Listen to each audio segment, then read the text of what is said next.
Hello दोस्तों, नमस्कार। आप सभी को अपने यूट्यूब चैनल पर स्वागत करता हूं। तो दोस्तों, आज हम इस वीडियो में मेडिकल से जुड़ी कुछ बेसिक नॉलेज के बारे में बात करेंगे।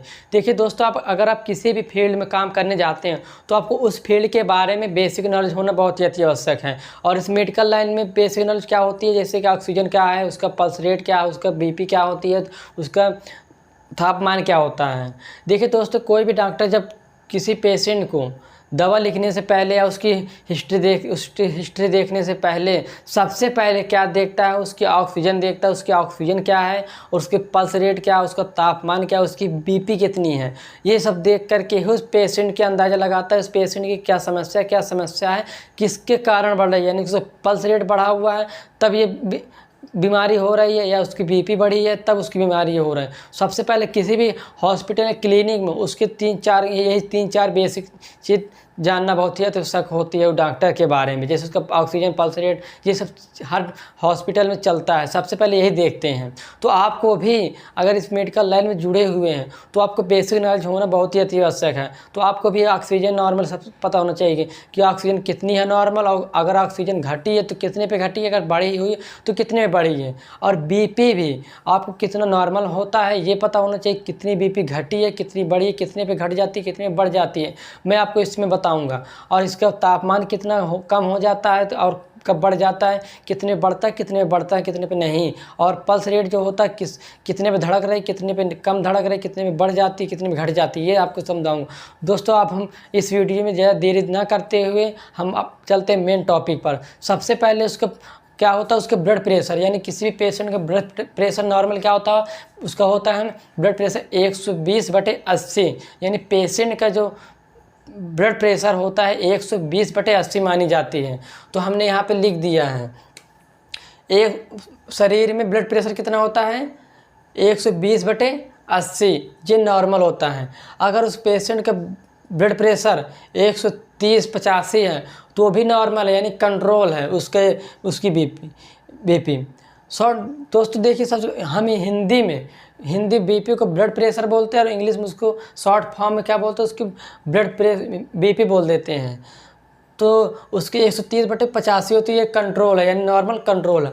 और 140/90 यानी हाई, यानी थोड़ा सा बीपी बढ़ा हुआ है। और उस बीपी बढ़ी हुई उसकी एज के हिसाब से मानी जाती है कि उसकी एज कितनी है कितनी नहीं है, इसलिए हाई मानी जाए। इसलिए हमने यहाँ पे हाई थोड़ा सा लिख दिया है, 140/90 यहाँ पे आ रही बीपी आ रही तो उसका बढ़ा हुआ है। अगर उसकी बीपी 190/95 आ रही है तो उसकी वेरी हाई है, यानी कि 100/50 या 95 या 170, 180, 90/100, 200 आ जाती है तो उसकी बीपी बहुत ही हाई हो जाती है। अगर उसकी बीपी 120/80 से कम आ रही है, यानी 105 आ रही है, या 95/90 आ रहा है, 80 आ रही, 40 आ रही, तो बीपी हमेशा कम मानी जाती है। अगर उसकी बीपी 180, 90 आ रही है तो उसकी बीपी हाई हो जाती है। तो ये पेशेंट को आपको अच्छी तरह से आपको ये समझ में आ गया होगा कि बीपी कितनी होती है। उसकी नॉर्मल बीपी क्या होती है 120/80, ये नॉर्मल होती है। और उसका ऑक्सीजन क्या होता है, उसका नॉर्मल ऑक्सीजन क्या होता है 94 से 100 अगर उसकी ऑक्सीजन है तो उसको ऑक्सीजन लेवल बहुत ही अच्छा माना जाता है। या नॉर्मल क्या होता है 95 से 100, ये हमें हमेशा ऑक्सीजन नॉर्मल माना जाता है।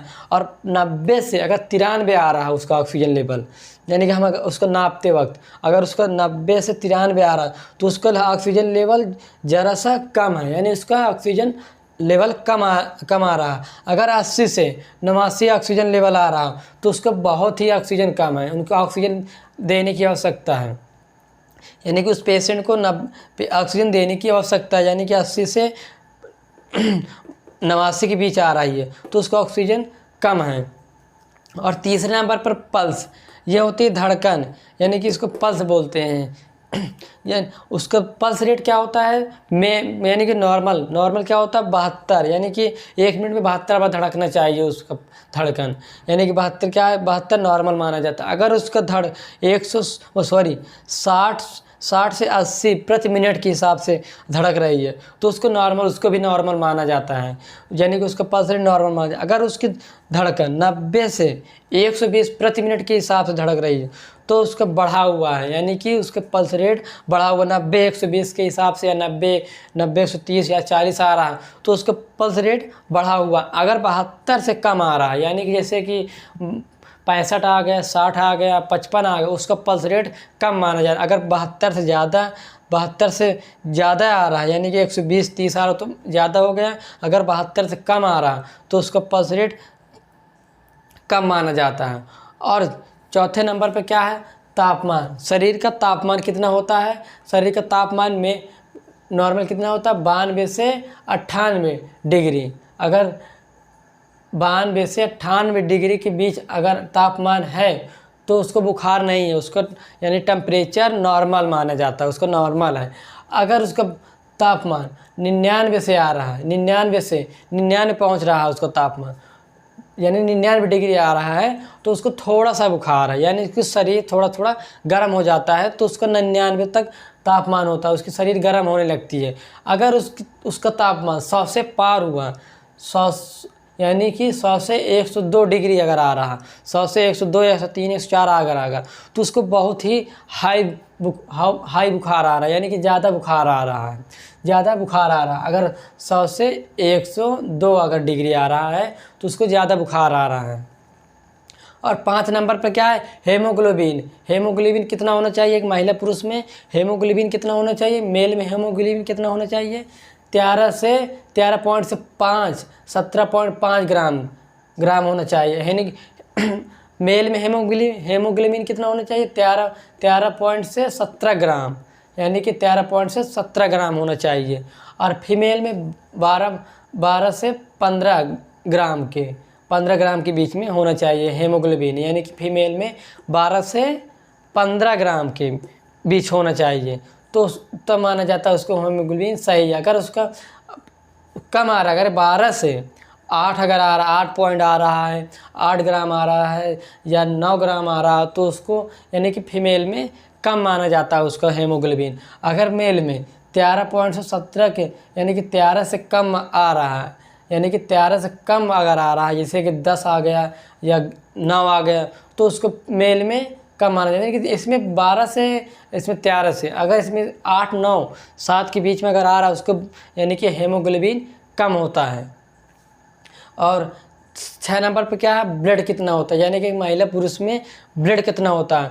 देखिए दोस्तों, ये ग्राम में कन्वर्ट है और ये लीटर में, यानी कि जब किसी भी रिपोर्ट में देखते हैं, किसी भी हेमोग्लोबिन की जब रिपोर्ट यानी जांच करवाते हैं उसमें पॉइंट में लिख के आता है, यानी कि उसका हेमोग्लोबिन कितना है, 13 पॉइंट, 14 पॉइंट, 15 पॉइंट है, ये लिख के आता है। उसमें लीटर लिख के नहीं है कि 4 लीटर, 5 लीटर, 3 लीटर है इसमें। अब हम आपको जानकारी के लिए आपको बता दें कि मेल में कितना लीटर ब्लड होता है, 5 से 6 लीटर, यानी कि मेल में 5 से 6 लीटर के बीच होता है, यानी कि 5 से 6 लीटर होता है, यानी कि मेल में। और फीमेल में क्या होता है, 4 से 5, यानी 4 से 5 लीटर होता है, यानी कि शरीर में उसके ब्लड, यानी कि मेल में कितना होता है, मेल के शरीर में 5 से 6 लीटर और फीमेल में 4 से 5 लीटर ये होता है। तो दोस्तों आपको अच्छी तरह से आपको समझ में आ गया होगा। आप आज से आप दोबारा नहीं भूल पाओगे कि इसमें बेसिक नॉलेज, इसमें बेसिक चीज़ क्या होती है, यानी कि उसमें ऑक्सीजन क्या है, ऑक्सीजन क्या है, उसका पल्स रेट क्या है। तो दोस्तों आप इसे नोट करना चाहो तो आपको अच्छी तरह से नोट कर लीजिए कि जिससे कि आप नोट करके रख लीजिएगा, तो आप अगर कभी भी आप भूलेंगे तो आप उसको दोबारा से देख सकेंगे, तो जैसे आपको पूरी तरह से अच्छी तरीके से जानकारी हो जाएगी। दोस्तों अगर आपको इस वीडियो में कुछ भी अगर आपको नॉलेज मिली हो, सीख मिली हो, तो आप इस वीडियो को लाइक कर दीजिएगा। अगर चैनल पर नए आए हैं तो प्लीज़ चैनल को सब्सक्राइब कर लीजिएगा। हम आपसे किसी नेक्स्ट वीडियो में मिलते हैं किसी नए टॉपिक के साथ, तब तक के लिए धन्यवाद।